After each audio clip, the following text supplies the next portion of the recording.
지난 말씀의 중요 내용이 하나 중에 하나 이거였습니다. 이 세상이 우연히 이루어진 것이 아니라는 것. 이 세상의 모든 것이 다 하나님의 통치 아래서, 우리 하나님의 뜻 가운데서 진행되고 있다는 말씀 전해드렸습니다. 여러분 기억하실 겁니다. 봄, 여름, 가을, 겨울. 지금 춥잖아요. 얼마 전까지 가을 낙엽이 아름답게 변하면서 정말 좋았잖아요. 그래서 우리가 단풍 구경 갈 정도로 그렇게 좋았다가 어느 사이에 이렇게 겨울이 됐어요. 너무 추워지기 시작했습니다. 올해 유독이 좀 추운 것 같아요.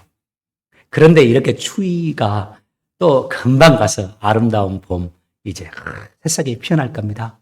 봄, 여름, 가을, 겨울의 이 변화, 그리고 또 우주의 질서 정연함, 이 모든 것들이 하나님의 통치 아래, 하나님의 다스림 아래서 이루어지고 있습니다. 그렇지 않고서는 이걸 설명할 수가 없잖아요. 심지어 그뿐만 아니라 우리의 삶도, 우리의 일생도 하나님의 손 아래 이루어지고 있어요. 특별히 지난 말씀의 마지막 부분에 적용할 때 우리의 만남도 우연이 아니라 하나님의 섭리 아래서, 하나님의 다스림 속에서 이루어지고 있다라고 말씀을 나눴습니다. 여러분, 우리가 이 세상에 온 것도 우연이 아닙니다. 우연히 엄마 아빠가 사랑해가지고 만나서 제가 장씨 가문에서 태어난 것이 아닙니다. 여러분도 다 마찬가지입니다. 우연히 제가 아내와 만난 거 아닙니다. 여러분, 우연히 여러분들이 만나서 사랑하게 되고 결혼한 게 아니잖아요. 하나님의 인도하심 속에서, 하나님의 다스림 속에서 된 겁니다. 우리 지금 만남 갖는 것도, 이루어지는 우리들의 만남도 우연히 여기서 만난 것이 아닙니다. 하나님의 인도하심 속에서 만나게 된 거죠. 그러니까 우리에게 좀 힘든 사람들 있어도 하나님이 만나게 하셨겠지, 무슨 뜻이 있겠지 하면서 참아주고 견디고 나아가, 함부로 하지 말아야 한다, 그 말씀을 나눈 적이 있습니다. 그런데요, 하나님의 이 통치하심, 하나님의 다스리심을 설명할 때 우리가 꼭 기억해야 될 두 가지 용어가 있다라고 말씀드렸어요. 혹시 기억나나요? 하나는 하나님의 주권, 그리고 하나는 하나님의 섭리. 하나님의 주권과 하나님의 섭리라는 두 단어를 여러분들에게 소개했습니다. 이건, 이 두 단어는 꼭 여러분 기억하고 가지고 가시기 바랍니다. 인생을요.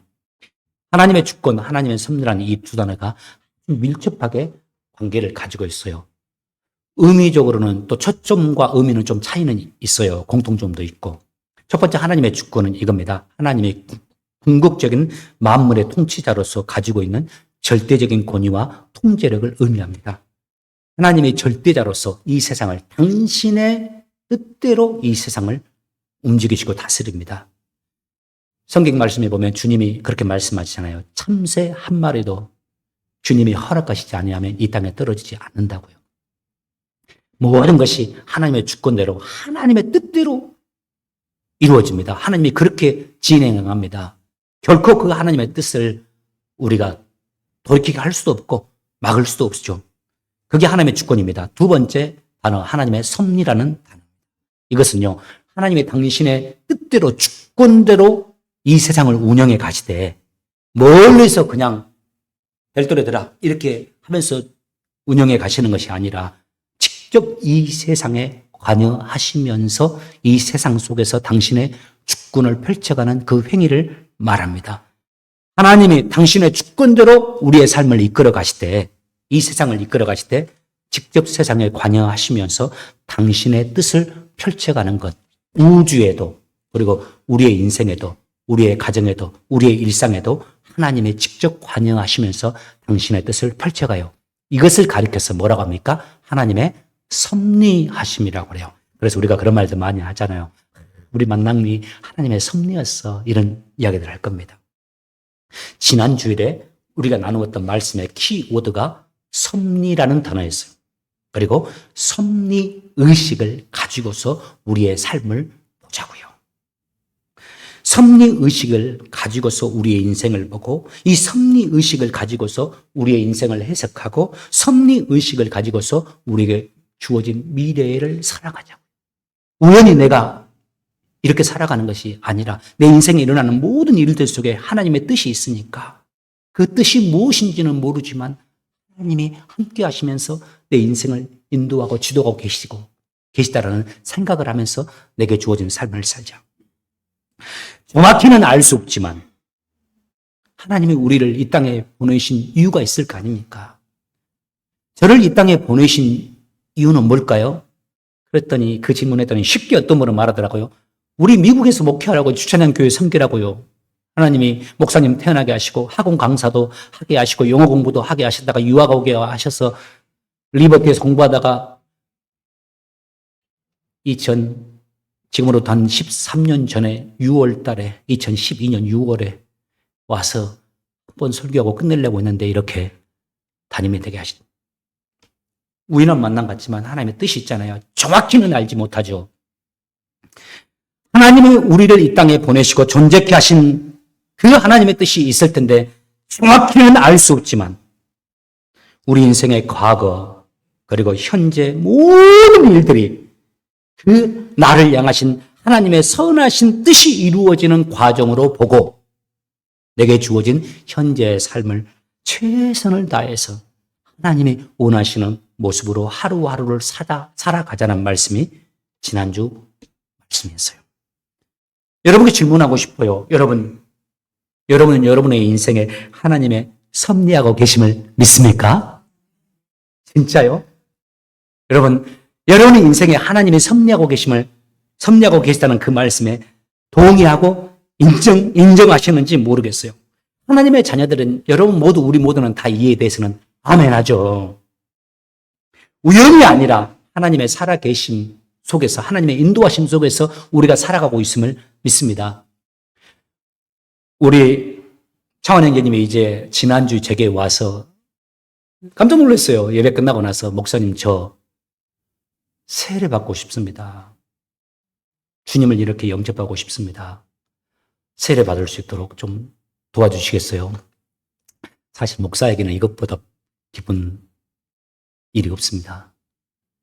강요한 것도 아니고 조언한 것도 아닙니다. 한번 촉구한 것도 아니에요. 근데 저희 형제님이 계속 교회를 다니는 사람입니다. 어렸을 때부터. 그리고 지난주 수요일 날부터 우리가 성경 공부를 시작했거든요. 따로 이제 집에 가서 오후 5시부터 만나가지고 10시 30분인가? 다음날 6시에 출근해야 되는데 저분이 저렇게 뵈도 학생회장 출신입니다. 교회 학생부 회장. 자기가 학생회장일 때 애들 다 세례받는데 자기는 전도사님 저는 안 받겠습니다. 그랬대요. 왜? 그랬더니 나는 하나님 뜻대로 기꺼이 살 자신도 없고 하나님의 자녀로서 살 만한 사람은 못 됩니다. 그러니까 저는 안 받겠습니다. 했더니 전도사님이 그래라 그랬대요. 그런데 본인이 이렇게 세례 받겠다고 이렇게요. 그 마음은 정확히는 모르겠어요. 왜 그렇게 그런 마음을 갖게 됐는지. 물론 성령님께서 그의 마음을 감동하시는 건데 하나님이 미국 땅으로 인도하신 이유가 있겠죠. 분명히 그 섭리의식을 가지고 있을 겁니다. 자기 인생을 살펴보면서 지금이다. 지금 내가 하나님께로 나가야 돼. 그 어린 시절부터 하나님을 섬기고 예배에 참석하고 예배를 드리고 하나님을 섬겼지만 지금 내가 하나님 앞에 하나님의 자녀됨을 고백하면서 거듭남의 이 과정을 거쳐야 되겠다 하면서 자신이 결단하는 것이 겁니다. 이렇게 하나님이 우리의 삶을 인도하실 때 우연 같지만 다 하나님의 섭리하심 속에서 이루어지고 있습니다. 우리가 우리의 인생을 돌아보면서 다 말합니다. 내가 믿음은 없지만은 내 과거를 돌아볼 때 하나님이 함께 하시면서 나와 동행하시면서 인도하신 것을 내가 믿습니다. 인정할 수밖에 없어요 라고 말들을 다 해요. 우리 말씀을 나누다 보면 하나님이 내 삶에 인도해 주셨어요. 그때 과거에는 힘들었는데 인도해 주셨더라고요. 또 말씀을 나누다 보면 하나님이 내 미래에도 하나님이 인도해 주실 것을 믿습니다. 미래에 하나님이 함께 하시면서 섭리하심을 믿는다고 다 말해요. 그런데 이 섭리와 더불어서 독특한 현상이 하나 있습니다. 어떤 현상입니까? 내 과거와 미래에 대해서는 하나님의 섭리하심을 말하지만 현재에 대해서는 그런 고백을 잘 못하는 경향이 있습니다. 과거 힘들었던 내 인생에 하나님의 섭리하심도 고백하고 비록 불투명하지만 분명히 하나님의 내 미래에도 함께해 주실 것이라는 것을 믿고 고백하지만 지금 현실에 대해서는 특별히 현실이 어려운 상황이 닥치면 그 현실에 대해서는 하나님의 섭리하고 계시다라는 생각을 못하는 경향이 있다는 겁니다. 여러분 기억하길 바랍니다. 하나님은 오늘도 우리의 인생에 섭리하고 계십니다. 과거와 미래에만 우리 인생에 하나님이 섭리하신 것이 아니라 현재 이 순간에도 하나님은 우리와 동행하시고 함께 하시면서 우리를 인도하고 있어요. 그래서 오늘 하루하루가 나를 향하신 하나님의 뜻이 이루어지고 있는 과정입니다. 그래서 우리에게 주어진 오늘 우리가 살아가는 오늘 하루하루가 너무나 소중하고 의미가 있는 겁니다. 오늘 이런 하루하루가 모아져서 나를 향하신 하나님의 뜻이 이루어져 가는 시간이니까요. 그래서 우리에게 주어진 오늘 하루하루를 우리가 아름답고 값지게 살아가야 하는 겁니다. 이게 지난주 말씀이었습니다. 오늘 두 번째 지난주 말씀과 더불어서 우리 인생을 이렇게 보자 하는 두 번째 말씀이에요. 이제 또 여러분 집중해 주셔야 돼요. 여러분 요셉의 인생을 통해서 우리가 배우는 삶의 두 번째 교훈이 이겁니다. 이 의식을 가지고 살자. 섭리의식과 더불어서 형통의식을 가지고 우리의 삶을 살아가자는 겁니다. 이 형통의식을 좀 저는 풀어쓰고 싶어요. 풍요의식 혹은 풍부의식이라고요. 여러분 안 된다, 못한다, 망한다, 절대 못한다, 죽었다, 끝장이다, 이런 말과 이런 의식이 아니라요. 된다, 좋다, 할 수 있다, 어렵지만 해낼 수 있다, 은혜다, 승리한다, 잘 될 것이다, 이런 말을 하면서 이런 풍요의식, 풍부의식, 형통의식을 가지고 우리에게 주어진 인생을 살아가자는 말씀이에요. 이 풍요의식, 형통의식과 더불어서 한 가지 조심해야 될 바가 있습니다. 이거는 긍정적으로 세상을 살아가 봐라.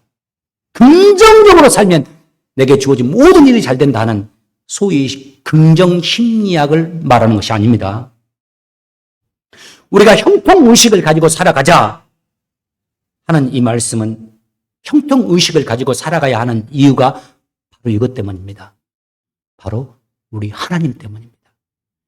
내가 하나님의 자녀고 나의 아버지 되신 하나님께서 나와 함께 하시면서 내 인생에 섭리하시고 나를 이끌고 계시니까 나는 그분의 손 아래 있으니까 내게 주어진 삶을 풍요의식, 형통의식을 가지고 살아가자는 말씀이에요. 요셉이 형통자의 대명사입니다. 창세기가 총 50장으로 되어 있습니다. 그래서 요셉의 이야기가 이 창세기 50장 가운데 총 13장에 걸쳐서 나옵니다.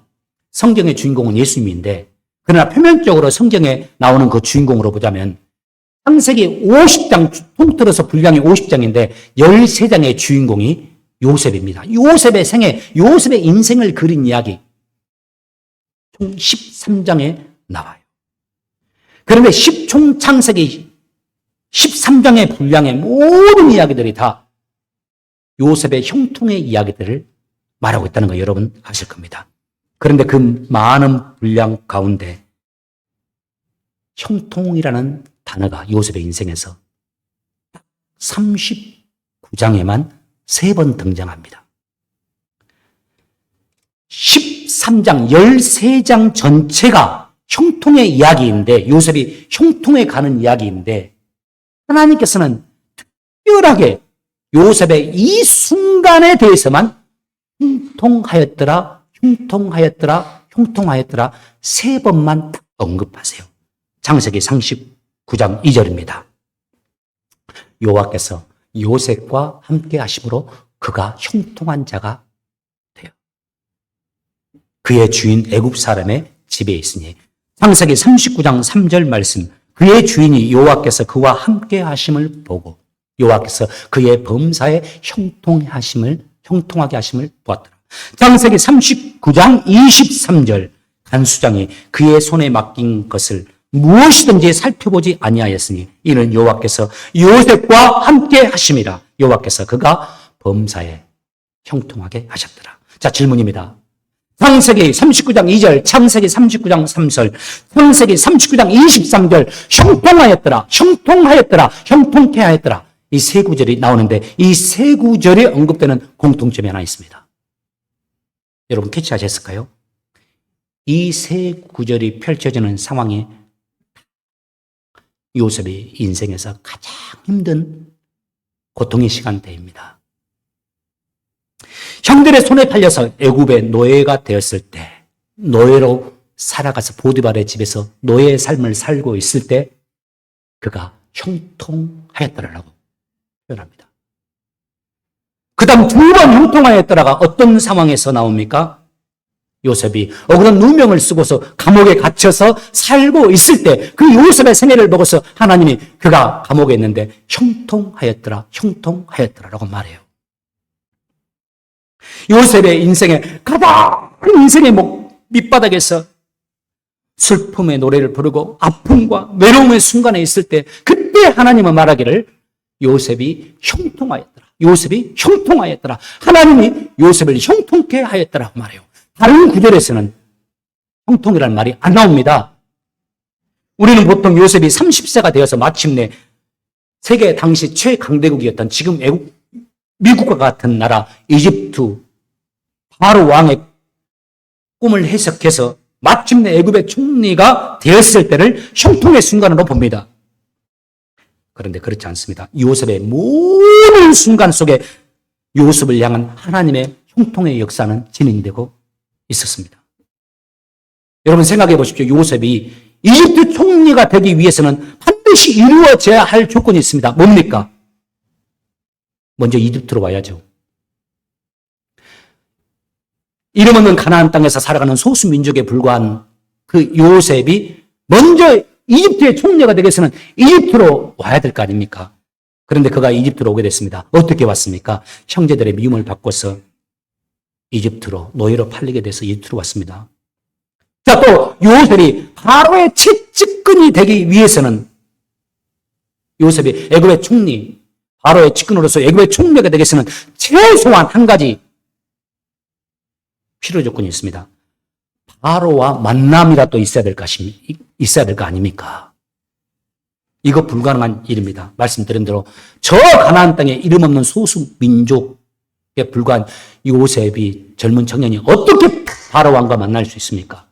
애굽의 종으로 팔려서 왔습니다. 종인데 애굽으로 팔려왔다 할지라도 어떻게 그 종과 노예와 왕인 요셉이 만날 수 있습니까? 그런데 이 일들이 다 가능해졌습니다. 팔려서 애굽으로 왔습니다. 그리고 바로와의 만남도 불가능할 텐데 아무리 애굽으로 왔다 할지라도 그것은 불가능한 일인데 그 일이 가능하게 됩니다. 어떻게 해요? 어디서요? 감옥에서 그 일이 이루어집니다. 어떻게 해요? 감옥에 갇혔는데 억울하게 때마침 그 감옥에 한때 바로에게 사랑을 받았던 바로의 가까운 신하, 바로의 술 맡은 관원장이 누명을 썼는지는 모르겠지만 감옥에 와 있는 겁니다. 그리고 그와 교제하게 돼요. 그리고 그 신하가 꿈을 꿨는데 그 꿈을 해석을 못하고 있으니까 하나님이 요셉에게 지혜를 줘가지고 그 꿈을 해석하게 만들어요. 그래서 그 신하가 요셉에 대해서 기억하게 만듭니다. 그때 요셉이 한 말 혹시 기억납니까? 그 꿈을 해석해 주니까 그 신하가 너무 고맙다고 해요. 그러니까 요셉이 말합니다. 뭐라고 말합니까? 당신 복귀 될 텐데 그때가 되면 어떻게 해달라고? 나 좀 생각해 주세요. 그런데 이 신하가 복귀돼요, 진짜. 그런데 까맣게 잊어버립니다. 그러나 시간이 지났을 때 바로 왕이 꿈을 꾸게 됩니다. 그런데 그 꿈이 이건 개꿈이 아니에요. 이건 애사롭지 않은 꿈이에요. 이 꿈으로 인해서 너무 번민할 정도로 이상한 꿈을 꾼 겁니다. 그리고 다 똑똑한 사람들, 현인들, 또 마술사도 다 불러서 물어봅니다. 이 꿈이 뭐냐고. 이거 해석 못하면 니들 다 거짓말쟁이야. 그때 다 못하잖아요. 그런데 그때 술 맡은 관원장의 과거에 감옥에서 만났던 요셉을 떠올립니다. 그리고 요셉을 바로에게 소개합니다. 그리고 요셉이 바로의 꿈을 해석해서 마침내 바로와 요셉의 만남이 이루어지고 요셉이 바로의 전폭적인 신임을 얻어서 요셉의 바로의 이집트의 총리가 됩니다. 요셉이 형제들의 미움을 받아서 이집트로 노예로 끌려왔을 때에도, 그리고 그가 너무나도 억울하게 감옥에 갇히게 되었을 때에도 요셉을 향한 하나님의 형통의 역사는 한 줄 한 줄 쓰여져 가고 있었던 겁니다. 요셉의 모든 순간들이 형통의 순간들이었고 하나님의 형통을 이루어가는 형통의 과정이었던 겁니다. 이런 요셉의 인생을 보면서 여러분 우리가 무엇을 발견합니까? 저는 요셉의 이 인생을 볼 때마다 마음속에 떠올리는 말씀이 있습니다. 여러분도 다 그럴 거라고 생각해요. 바로 로마서 8장 28절의 말씀. 저는 우리가 다 이거 암송할 수 있길 바라요. 특별히 앞으로의 별일을 다 겪게 될 젊은 청년들은 이 말씀 기억하면서 인생을 사시길 바라요. 로마서 8장 28절 같이 읽도록 하겠습니다. 시작. 우리가 알거니와 하나님을 사랑하는 자들에게는 모든 것이 협력하여 선을 이루느니라. 이게 우리나라 성경을 보면 이들이 서로 협력해하고 선을 이루는 걸로 되어 있는데 원문이나 영어에 보면 달라요. 모든 일들이 협력되어져 버려요. 누가 그렇게 만듭니까? 성경에서 God works for the good 이렇게 나와요. 하나님이 일들을 다 협력하게 해서 우리를 향하신 하나님의 그 선한 뜻이 있을 텐데 그것을 이루어 준다라고요. 여기서 주목해야 될 단어, 오늘 같이 주목하고 싶은 단어는 빨간색으로 하고 싶었는데 표시를 안 해놨네요. 모든이라는 단어입니다. All things라는 단어입니다. 기쁘고 행복한 일만 하나님이 활용해서 우리에게 좋게 하시는 게 아닙니다. 내 인생에 힘들었던 일, 내 마음에 큰 상처가 되었던 일들, 내 삶에 일어났던 억울한 일들, 심지어는 내 인생에 아프고 힘들었던 실패의 그 순간들조차도 하나님은 내 인생을 향해서 가지고 계시는 선한 뜻을 이루는 재료들로 그 모든 일들을 나를 향한 하나님의 선하신 뜻을 이루는 재료들로 사용하시고 활용해 하신다는 말씀입니다. 그래서 이 하나님의 형통케 하심을 믿는 우리들에게는 두 가지가 중요합니다. 첫 번째, 우리에게 주어진 삶을 살아갈 때 늘 형통의식을 가지고 사는 거예요. 반드시 하나님이 내게 은혜를 베푸신다.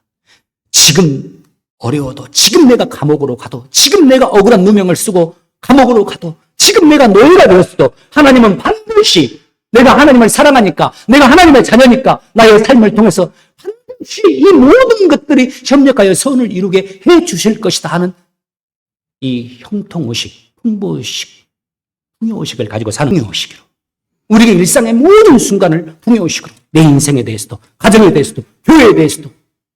두 번째, 풍요의식을 가지고 살 때 내게 주어진 모든 순간을 하나님의 자녀로서 최선을 다하며 살아가는 겁니다. 형제님, 제가 준비했던 두 번째 것이 있을 텐데 이겁니다. 첫 번째는 형통의식을 가지고 살자. 왜 하나님이 우리와 함께 하시면 인도하시니까. 두 번째, 제가 이 문구를 만들어 놓고서도 너무 잘 만들었다고 생각해요. 형통의 대가를 지불하면서 살아가자. 형통의 대가를 지불하자. 하나님이 나를 형통케 하실 거니까 하나님이 내 인생에 형통케 하시도록 내가 그 발판을 만들어야 될 거 아닙니까? 하나님이 내 인생을 형통케 하시도록 내가 최선을 다하여 노력하는 겁니다. 하나님이 내 인생에 형통의 역사를 써 내려가실 수 있도록 내가 최선을 다하여 내 인생에 노력하는 겁니다. 요셉을 보십시오. 요셉이 자신의 인생을 정말 잘 관리합니다. 요셉이 포디발의 아내의 유혹을 받았을 때 여러분 기억하십니까? 요셉이 그때 나이가 몇 살이었을까요? 제 나이 55세가 아닙니다. 20대 초반에서 중반입니다. 팔린 나이가. 20대 초중반에 형제 자매를 다 떠나서 아무 아는 사람 없는 곳에서 노예로 살아가면서 얼마나 애로웠겠어요. 그런데 보디발의 그 아름다운 아내가 다가와서 그에겐 다른 사람 모르고 너하고 나하고만 이렇게 비밀을 만들자. 사랑해 줄게. 그 유혹이 청년으로서는 감당하기 어려운 시험이었을 겁니다. 그런데 그가 감옥에 갈지언정 그렇게 못합니다. 하나님이 기뻐하는 것을 선택하면서 자신을 그렇게 관리하는 겁니다. 또 요셉 얼마나 부지런하고 신실하고 성실했습니까? 보디발이요. 한낱 노예에 불과한 요셉을 자기 집안의 모든 살림을 맡는 가정의 총무로 세웠다라는 것이 이것을 증명합니다. 요셉의 부지런함, 요셉의 성실함, 요셉의 신실함이요. 우리가 보디발을 너무 쉽게 봅니다. 보디발이 슈이 대장이라고 성경에 나옵니다. 슈이 대장이 요즘으로 뭔지 압니까? 경호대장입니다. 과거의 일수로 왕들이 위험에 노출되어 있었기 때문에 슈이 대장, 자기를 지키는 사람들의 권력이 셉니다. 그러니까 우리나라도 과거에 대통령을 지키는 경호처장, 경호대장 이런 사람들이 권력이 엄청나지 않습니까? 그 이름이 누군지 아실 겁니다. 보디발의 집이 상당히 부유하고 큰 집입니다. 살림이 많습니다. 그런데 한낱 노예에 불과한 가난한 청년 그 아이에게 그 가정의 모든 것을 다 맡겼습니다. 부지런하고 성실하고 신실했기 때문에 가능합니다. 요셉의 부지런하고 신실한 이 모습이 이때만이 아닙니다. 그가 충성해서 그렇게 충성했는데 보디발의 아내로 인해서 누명을 쓰고 보디발에 의해서 감옥에 억울한 누명을 쓰고 갔을 때도 그의 모습 읽어보세요. 신실합니다. 보통 이런 경우가 되면 어떻게 됩니까? 이런 경험을 하면 한번 내가 아무리 충성해봐야 아무런 필요가 없더라. 이용만 라고 말하면서 그런 경험하고 나면 감옥에 가서 마음대로 살아버립니다. 망가져버립니다. 자기 지키지 못합니다. 노력 안 합니다. 그러나 요셉이 보디발의 가정에서 억울하게 누명을 쓰고 감옥에 갇혔을 때에도 요셉의 그 신실하고 정직하고 부지런한 모습은 변함없어요. 그래서 감옥에서 어떻게 됩니까? 감옥에서도 자신에게 주어진 재주를 가지고 최선을 다해서 다른 사람들을 섬깁니다. 인간관계도 무너지지 않고 정말 좋은 모습으로 사람들과 교제합니다. 그러다 보니까 높은 사람들도 그를 좋아하게 되고 심지어는 누구까지도 간수까지도 그를 좋아하고 감옥의 살림도 맡기는 상황이 된 겁니다. 감옥에서도 다른 이들의 지지와 신뢰를 얻을 수 있었어요. 이것이 바로 요셉의 열심과 노력 그리고 주님을 닮은 성품과 인격의 결과물이었습니다. 그리고 이렇게 하루를 살다가 이 단어가 중요합니다. 마침내 때가 되매.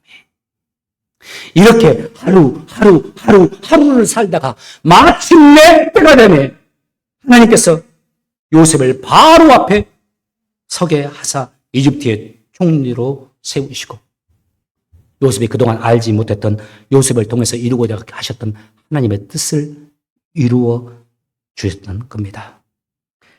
말씀 말미 여러분을 축복합니다. 여러분들에게 하나님의 형통의 역사가 함께 하시길 주의 이름으로 축복합니다.